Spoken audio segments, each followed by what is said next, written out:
Buenas tardes, mi nombre es Fátima. Mi equipo y yo les vamos a presentar el tema concepciones ideológicas. Las concepciones ideológicas están relacionadas con las miradas que los sujetos construyeron a lo largo de su vida individual y sociocultural acerca de la realidad social, del mundo, del cosmos y de las cosas. Es decir, los acontecimientos que surgieron por sí mismos en su tiempo. Este tema está conformado por tres subtemas que son la revolución científica, la ilustración y el evolucionismo unilineal, que a continuación mis compañeros se los harán conocer. El evolucionismo unilineal. El evolucionismo unilineal es la teoría que supone en que todas las culturas existentes pasaron por un mismo camino, etapas para llegar al desarrollo en el que están, claro, cada una en su tiempo, empezando desde las comunidades cazadoras hasta terminar en las civilizaciones desarrolladas. Esta teoría fue expuesta a finales del siglo XIX por Heriberto Spencer. Después, Lewis Henry Morgan clasificó esta teoría en tres etapas, empezando por el salvajismo, seguido por la barbarie y terminando en la civilización. El salvajismo es la primera parte del proceso unilineal. Este a su vez se divide en salvajismo inferior y salvajismo superior. En el salvajismo inferior hablamos de la era primitiva. El nomadismo constituye esta etapa. La sociedad era rudimentaria, es decir, no estaba desarrollada.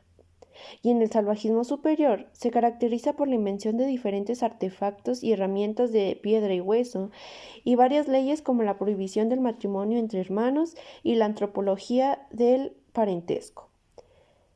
El paso del salvajismo a la barbarie se produce con la invención de la agricultura y el sedentarismo. Barbarie. La palabra barbarie proviene del latín barbaries y significa cualidad de ignorante, fiereza, crueldad. Con este significado comprendemos un poco sobre qué sucedía en esta etapa. La barbarie se divide en estadio inferior, estadio medio, estadio superior.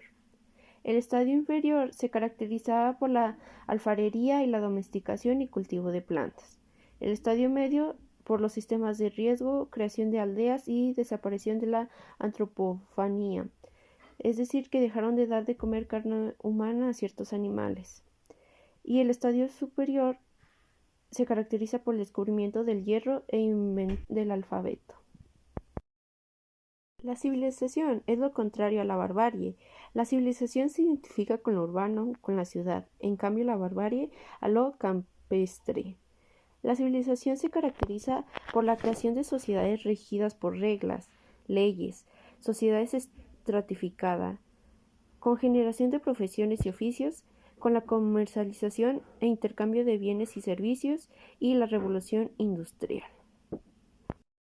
Bueno, esto sería todo lo que abarca en general el evolucionismo de la sociedad. Gracias por su atención.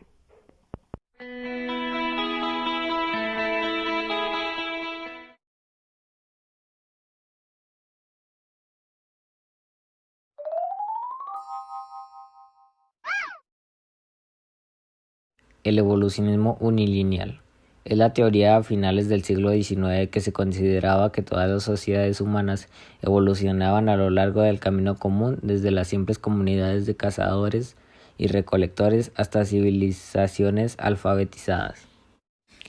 Lewis Henry Morgan, primordial impulsor de la teoría del evolucionismo lineal, todas y cada una de las sociedades se han desarrollado siguiendo su orden que es universal. Desarrollo del evolucionismo unilineal. Al evolucionismo unilineal también se le conoce como evolución social clásica. Habla principalmente del comportamiento humano casi en su totalidad dentro de la antropología. La ilustración. Se conoce como ilustración a la corriente que surge en el siglo XVIII en Francia, principalmente en un ambiente cultural e ideológico, dominado por las ideas del conservadurismo. En esta cultura, dicho siglo fue el de los filósofos y el también llamado siglo de las luces. Este se desarrolló en Europa, principalmente en Alemania e Inglaterra. El siglo de las luces es una expresión que alude a la ilustración. Como tal, es el título de las siguientes obras. El siglo de las luces, novela de Alejo Carpentier. El siglo de las luces, película cubana basada en el libro de Carpentier. El lema de la ilustración era Sapere Aude, significa ten el valor de servirte de tu propia razón. En la ilustración, el hombre sustituye a Dios por la naturaleza, la religión y la magia por la ciencia, la fe y la revelación por la razón.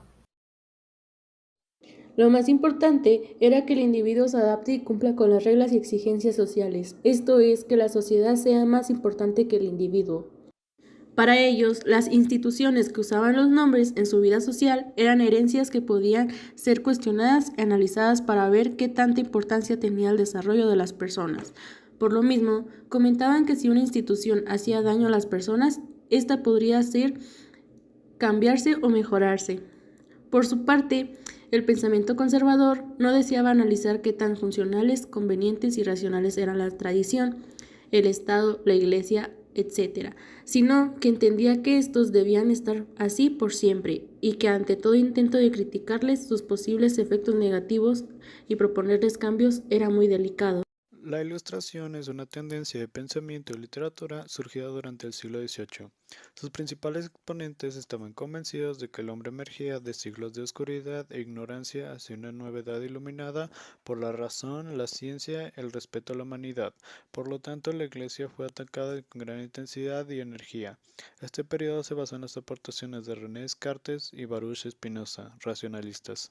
René Descartes aportó reglas para la dirección del espíritu, mediaciones metafísicas, la búsqueda de la verdad mediante la razón natural que establece el discurso de método para dirigir bien la razón y hallar la verdad en las ciencias.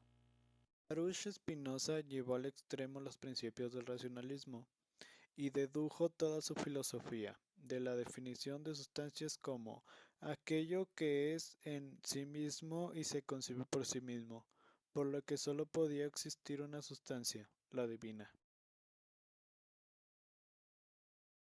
La ciencia política es la ciencia que estudia las relaciones de poder. En las agrupaciones humanas hay la necesidad de dirigir bajo determinados fines y metas, por lo que se tiene que fincar relación de autoridad, mando, obediencia como mecanismo para la toma de decisiones. El acto de poder es la capacidad que tiene un individuo para imponer sus objetivos a otros. Su interés recae sobre quién tiene el poder en una institución, cómo le fue otorgado, cómo lo usa y de qué manera se distribuye en beneficio o prejuicio de sus integrantes. La ciencia política es la ciencia de las relaciones de poder en todas sus manifestaciones, es decir, entre gobernantes y gobernados, dirigentes y dirigidos, grandes o pequeños, simples o complejos. Del siglo XV al siglo XIX, la teoría política se desarrolló siguiendo las preocupaciones de los monarcas sobre los problemas prácticos del ejército de su poder, donde el rey concentraba todo el poder. Nicolás Maquiavelo escribió El Príncipe, una reflexión política para que el príncipe adquiriera la conservación y adquiriera el poder.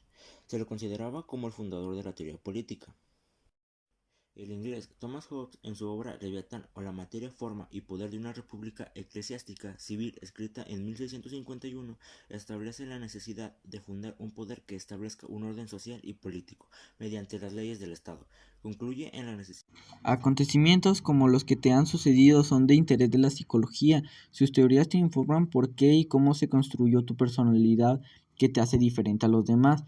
¿Qué habilidades y posibilidades de desarrollo personal tienes que te ha obstaculizado y que requiere vencer en tu interior para poder mejorar y ser mejor persona? La psicología analiza cómo los seres humanos perciben, sienten y piensan, cómo aprenden a adaptarse al medio que les rodea y resuelven problemas. También lo hacen con animales, especialmente en el campo de lo experimental. Podemos afirmar que la tercera personalidad es un conjunto de características físicas. La psicología solo puede estudiar objetivamente cómo nos comportamos y reaccionamos ante el medio ambiente. Watson sostenía que la inteligencia y el comportamiento son desarrollados por los individuos para adaptarse exitosamente al medio ambiente, que los seres humanos, sometidos a una gran cantidad de estímulos provenientes del medio, desarrollaban reacciones y respuestas que eran exitosas o no para su supervivencia. El pensamiento, los sentimientos, las reacciones corporales, el comportamiento, el media y sus reforzadores forman un conjunto insoluble. La conducta es conceptualizada como una experiencia completa que se debe estudiar tal como sucede. Esta se realiza en una conjugación y combinación de factores que no pueden ser